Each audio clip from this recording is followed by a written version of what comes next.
Hello students, GK tech Bangla চ্যানেলে তোমাদের সকলকে স্বাগত। তো আজকে আবারও তোমাদের জন্য নতুন একটি জিকে প্রস্তুতির ক্লাস নিয়ে চলে এসেছি। আইসিডিএস ওয়ার্কার এবং হেল্পার পদের এক্সামের জন্য তোমরা সবাই জানো এই জিকে পার্টটি গুরুত্বপূর্ণ ভূমিকা পালন করে। তো বিভিন্ন বিষয় থেকে প্রশ্ন থাকে এখান থেকে, যেমন পুষ্টি ও স্বাস্থ্য, ইতিহাস, ভূগোল, এছাড়াও রয়েছে বিজ্ঞান, সংবিধান, কম্পিউটার ইত্যাদি বিষয় থেকে প্রশ্ন থাকে। তো আজকেও তোমাদের জন্য এই সমস্ত বিষয় থেকে বাছাই করা প্রশ্নগুলি নিয়ে এসেছি। 25টি প্রশ্ন আজকে রয়েছে। প্রত্যেকটি প্রশ্ন তোমরা খুব মন দিয়ে দেখো এবং চ্যানেলে নতুন হয়ে থাকলে এবং বিভিন্ন চাকরির জন্য জিকে প্রস্তুতি নিতে চাইলে চ্যানেলটি সাবস্ক্রাইব করে নাও। তো চলো আজকের ক্লাসটি শুরু করা যাক।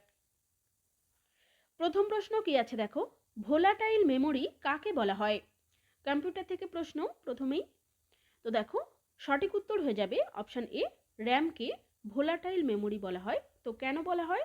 দেখো র্যামকে ভোলাটাইল মেমোরি বলা হয় কারণ র্যাম বিদ্যুৎ সংযোগ বিচ্ছিন্ন হওয়ার পর আগের তথ্য ধরে রাখতে পারে না, অর্থাৎ কারেন্ট চলে যাওয়ার পরে আগের তথ্য মুছে যায়, এই কারণেই ভোলাটাইল মেমোরি বলা হয় র্যামকে।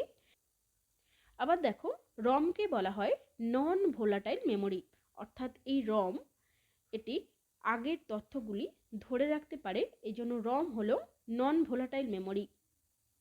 পরের প্রশ্ন, পুচ্ছ ও ফ্লিপার কোন প্রাণীর গমনাঙ্গ? পুচ্ছ ও ফ্লিপার এটি হলো তিমি মাছের গমনাঙ্গ। অপশন সি সঠিক উত্তর। দেখো তিমির শাসঙ্গের নাম কি? তিমির শাসঙ্গ হলো ফুসফুস। এছাড়াও জেনে রাখো ব্যাঙের গমনাঙ্গ হলো পা, চিংড়ির গমনাঙ্গ প্লিওপড এবং হাইড্রার গমনাঙ্গ হলো কর্ষিকা। এরপর রয়েছে দেখো ভারতের পরিবেশ সংরক্ষণ আইন কত সালে চালু হয়? ভারতের পরিবেশ সংরক্ষণ আইন, এটি ভেরি ভেরি ইম্পর্টেন্ট প্রশ্ন তোমাদের জন্য। তো সঠিক উত্তরটি হয়ে যাবে অপশন বি, 1986 সালে পরিবেশ সংরক্ষণ আইনটি চালু হয়েছিল। দেখো এক্সট্রা ডিটেলস দেখে নাও। ভারতীয় সংসদ দ্বারা পরিবেশ সুরক্ষা আইনটি 1986 সালে পাশ হয়েছিল। 1986 সালের 19শে নভেম্বর থেকে এই আইনটি চালু হয় এবং ভারতীয় পরিবেশ সংরক্ষণ আইন সংবিধানের 253 নম্বর ধারার অন্তর্ভুক্ত, মনে রাখবে। পরের প্রশ্ন, ধোঁয়াধার জলপ্রপাত কোন নদীর গতিপথে অবস্থিত? মহানদী, নর্মদা, গোদাবরী নাকি গঙ্গা? তো ধোঁয়াধার জলপ্রপাতটি নর্মদা নদীর উপরে অবস্থিত। অপশন বি সঠিক উত্তর। মধ্যপ্রদেশের জব্বলপুর জেলার নর্মদা নদীর উপরে এই জলপ্রপাতটি অবস্থিত। পরের প্রশ্ন, কবি জয়দেব গীতগোবিন্দ রচনা করেন কোন ভাষায়? তো কবি জয়দেব গীতগোবিন্দ কাব্যটি রচনা করেছিলেন, তো কোন ভাষায় রচনা করেছিলেন এটি জিজ্ঞাসা করা হয়েছে। সঠিক উত্তর হয়ে যাবে অপশন এ, সংস্কৃত ভাষায় গীতগোবিন্দ কাব্যটি রচিত হয়েছিল। কবি জয়দেব কে ছিলেন? কবি জয়দেব ছিলেন লক্ষণ সেনের একজন সভাকবি। তিনি সংস্কৃত ভাষায় গীতগোবিন্দম কাব্যটি 12 শতকে রচনা করেছিলেন। পরের প্রশ্ন, নিম্নলিখিত কোন তাপমাত্রা ফারেনহাইট এবং সেলসিয়াস উভয় স্কেলেই সমান হয়? 40 ডিগ্রি, -40 ডিগ্রি, -34 ডিগ্রি নাকি -27 ডিগ্রি? তো সঠিক উত্তর অপশন বি, -40 ডিগ্রি তাপমাত্রায় ফারেনহাইট এবং সেলসিয়াস উভয় স্কেলেই সমান হয়। পরের প্রশ্ন, স্পর্শ করলে লজ্জাবতী পাতা তৎক্ষণাৎ মুড়িয়ে যায়, এটি কোন ধরনের চলন? নিকটিন্যাস্টিক চলন, সিসমোন্যাস্টিক চলন, ফোটোট্রপিক চলন নাকি উপরোক্ত কোনোটি নয়? তো আমরা দেখেছি যে স্পর্শ করলেই লজ্জাবতী পাতা মুড়িয়ে যায়, তো এটি ঘটে সিসমোন্যাস্টিক চলনের কারণে। অপশন বি সঠিক উত্তর। পরের প্রশ্ন, মেহেরগড় সভ্যতা কোন নদীর তীরে গড়ে উঠেছিল? দেখো সঠিক উত্তর হয়ে যাবে অপশন সি, বোলান নদের তীরে মেহেরগড় সভ্যতাটি গড়ে উঠেছিল। দেখো বোলান নদীর পশ্চিম তীরে, সরি এটি দন্তন্য হবে, বোলান হবে, একটু কারেকশন করে নিও। বোলান নদীর পশ্চিম তীরে মেহেরগড় সভ্যতাটি গড়ে উঠেছিল। এটি একটি নব্য প্রস্তরযুগীয় প্রত্নতাত্ত্বিক স্থান। মেহেরগড় সভ্যতা 1974 সালে আবিষ্কৃত হয়, মনে রাখবে। পরের প্রশ্ন, সামুদ্রিক আগাছা থেকে নিম্নোক্ত কোনটি পাওয়া যায়? সমুদ্রে যে সমস্ত আগাছা থাকে, অর্থাৎ সমুদ্রের জলের নিচে যে সমস্ত গাছগুলি থাকে সেখান থেকে আয়োডিন পাওয়া যায়, অপশন এ সঠিক উত্তর। পরের প্রশ্ন, বীরভূমি কার সমাধিস্থল? বীরভূমি এটি হলো রাজীব গান্ধীর সমাধিস্থল, তো অপশন বি সঠিক উত্তর। এছাড়াও মনে রাখবে ইন্দিরা গান্ধীর সমাধিস্থল হলো শক্তিস্থল, মহাত্মা গান্ধীর সমাধিস্থল রাজঘাট এবং চৌধুরী চরণ সিং এনার সমাধিস্থল হলো কৃষাণঘাট। পরের প্রশ্ন, ফাহিয়েনের ভারত আগমনের সময় গুপ্ত সম্রাট কে ছিলেন? তো ফাহিয়েন যখন ভারতে আসেন তখন গুপ্ত সম্রাট ছিলেন দ্বিতীয় চন্দ্রগুপ্ত, অপশন এ সঠিক উত্তর। এছাড়াও ফাহিয়েন সম্পর্কে জেনে রাখো, ফাহিয়েন ছিলেন একজন চীনা পর্যটক। তোমাদের প্রশ্ন আসতে পারে যে ফাহিয়েন কোন দেশ থেকে ভারতে এসেছিলেন? মনে রাখবে ইনি চীন দেশ থেকে ভারতে এসেছিলেন। বৌদ্ধ ধর্মগ্রন্থের প্রকৃত অনুলিপির সন্ধানে ফাহিয়েন ভারত ভ্রমণে এসেছিলেন এবং দ্বিতীয় চন্দ্রগুপ্তের আমলে পঞ্চম শতাব্দীতে, কোন শতাব্দীতে জিজ্ঞাসা করা হতে পারে, পঞ্চম শতাব্দীতে মনে রাখবে ফাহিয়েন ভারতে আসেন। পরের প্রশ্ন, ভারতীয় সংবিধানের কোন অংশকে সংবিধানের প্রাণ বলা হয়েছে? সংবিধানের প্রাণ বলা হয়েছে প্রস্তাবনাকে, অপশন বি সঠিক উত্তর। দেখো এক্সট্রা ডিটেলস দেখে নাও। ভারতীয় সংবিধানের প্রস্তাবনা হলো সংবিধানের ভূমিকা যা সংবিধানের মূল নীতিকে উপস্থাপন করে। ভারতীয় সংবিধানের হৃদয় ও আত্মা বলা হয়েছে সংবিধানের 32 নম্বর ধারাকে। এই পয়েন্টটিও ইম্পর্টেন্ট, মনে রাখবে। পরের প্রশ্ন, লিথিয়াম আয়ন ব্যাটারি কে আবিষ্কার করেন? জন ওয়াকার, জন গুডেনাফ, জন বাটলার নাকি William Carey? Lithium ion battery এটি আবিষ্কার করেছিলেন জন গুডেনাফ, অপশন বি সঠিক উত্তর। পরের প্রশ্ন, গ্রানাইট কোন শিলায় রূপান্তরিত হয়? সঠিক উত্তর অপশন এ, নিজ শিলায় রূপান্তরিত হয়।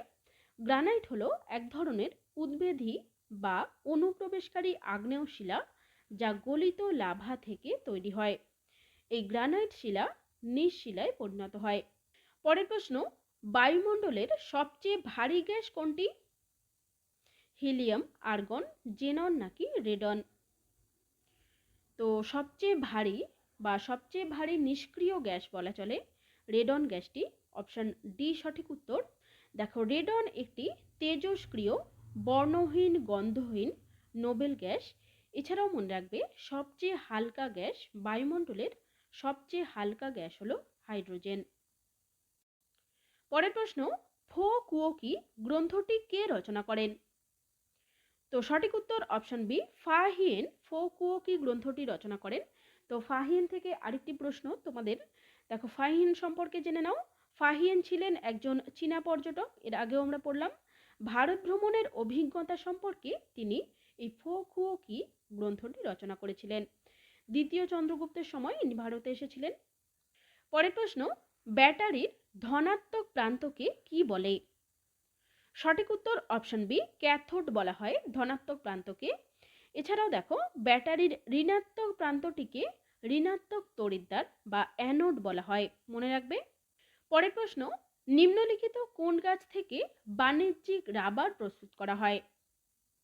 সঠিক উত্তর অপশন সি, প্যারা রাবার গাছের ল্যাটেক্স থেকে রাবার প্রস্তুত করা হয়। পরের প্রশ্ন, ভারতের প্রথম ভাষাভিত্তিক রাজ্য কোনটি? সঠিক উত্তর অপশন এ, অন্ধ্রপ্রদেশ। অন্ধ্রপ্রদেশ ভাষাগত ভিত্তিতে গঠিত স্বাধীন ভারতের প্রথম রাজ্য। এই রাজ্যটি 1 অক্টোবর অর্থাৎ 1 অক্টোবর 1953 সালে গঠিত হয়েছিল। পরের প্রশ্ন, প্রাকৃতিক বৃক্ষ কাকে বলা হয়? জলাভূমি, অরণ্য, বায়ু নাকি পর্বত? কাকে প্রাকৃতিক বৃক্ষ বলা হয়? মনে রাখবে জলাভূমিকে প্রাকৃতিক বৃক্ষ বলা হয়, তো অপশন এ সঠিক উত্তর। এছাড়াও মনে রেখো পরিবেশের ফুসফুস বলা হয় অরণ্যকে। পরের প্রশ্ন, কলকাতা হাইকোর্ট কবে প্রতিষ্ঠিত হয়? সঠিক উত্তর অপশন সি, 1862 সালে। এক্সট্রা ডিটেলস দেখো, কলকাতাতেই ভারতের প্রথম হাইকোর্টটি প্রতিষ্ঠিত হয়, অর্থাৎ কলকাতা হাইকোর্ট হলো ভারতের সবচেয়ে পুরনো হাইকোর্ট, মনে রাখবে। এছাড়া দেখো 1862 সালের 1 জুলাই এই হাইকোর্টটি প্রতিষ্ঠিত হয়। ভারতীয় হাইকোর্ট আইন 1861 অধীনে কলকাতা হাইকোর্টটি প্রতিষ্ঠিত হয়েছিল এবং প্রথম প্রধান বিচারপতি অর্থাৎ কলকাতা হাইকোর্টের প্রথম প্রধান বিচারপতি ছিলেন স্যার বার্নেস পিকক। প্রত্যেকটি পয়েন্টই ইম্পর্টেন্ট, তোমরা মনে রাখবে। পরের প্রশ্ন, সন্ধ্যাকর নন্দী কোন রাজবংশের সভাকবি ছিলেন? তো সঠিক উত্তর অপশন বি, পাল রাজবংশের সভাকবি ছিলেন এই সন্ধ্যাকর নন্দী। মনে রাখবে এই সন্ধ্যাকর নন্দী ছিলেন রামচরিত গ্রন্থের লেখক। তো সন্ধ্যাকর নন্দী তো রামচরিত গ্রন্থের লেখক। এখন তোমরা বলো যে রামচরিত মানস নামে যে গ্রন্থটি রয়েছে তার লেখককে। তো প্রশ্নটি তোমাদের হোমওয়ার্ক রইল, কমেন্ট করে আমাকে জানিও ভিডিও শেষে। তো বাকি ডিটেলসগুলি দেখো। সমুদ্রগুপ্তের সভাকবি হরিসেন, হর্ষবর্ধনের সভাকবি ছিলেন বাণভট্ট এবং লক্ষণ সেনের সভাকবি ছিলেন জয়দেব। পরের প্রশ্ন, কোন রশ্মির উৎপত্তি পৃথিবীর বাইরে বলে মনে করা হয়? বিটা, আলফা, গামা নাকি মহাজাগতিক রশ্মি? তো খুবই সহজ প্রশ্ন, সঠিক উত্তর অপশন ডি, মহাজাগতিক রশ্মি এটি পৃথিবীর বাইরে উৎপত্তি বলে মনে করা হয়। পরের প্রশ্ন, RH ফ্যাক্টর কোন বিজ্ঞানী আবিষ্কার করেন? সঠিক উত্তর অপশন বি, ল্যান্ডস্টেইনার। দেখো ল্যান্ডস্টেইনার বা কার্ল ল্যান্ডস্টেইনার 1940 খ্রিস্টাব্দে, সালটি তোমরা মনে রাখবে, 1940 খ্রিস্টাব্দে রক্তের মধ্যে অবস্থিত এক ধরনের অ্যান্টিজেন আবিষ্কার করেন। তো এই অ্যান্টিজেনকে রিসার্চ ফ্যাক্টর বা RH ফ্যাক্টর বলা হয়। পরের প্রশ্ন, ভারতীয় সংবিধানে রাষ্ট্রের নির্দেশমূলক নীতিসমূহ বা ডিপিএসপি কোন দেশের সংবিধান থেকে গৃহীত হয়েছে? তো এটি সঠিক উত্তর হয়ে যাবে অপশন বি, আইরিশ সংবিধান থেকে। দেখো 1937 সালে আইরিশ সংবিধান থেকে ডিপিএসপি ধারণাটি ভারতীয় সংবিধান গঠনকারীদের দ্বারা গৃহীত হয়েছিল। তো এই 25টি প্রশ্ন ছিল আজকে তোমাদের জন্য। প্রত্যেকটি প্রশ্নই তোমাদের জন্য ভীষণই গুরুত্বপূর্ণ। আশা করি তোমরা খুব ভালো করে দেখে নিয়েছো। তো ভিডিওটি তোমাদের যদি হেল্পফুল বলে মনে হয় একটি লাইক করে দিও এবং বন্ধুদের মাঝে শেয়ার করে দিও। আগামী দিনে আরও একটি নতুন ক্লাস নিয়ে চলে আসছি। তো চলো, দেখা হচ্ছে নেক্সট ভিডিওতে।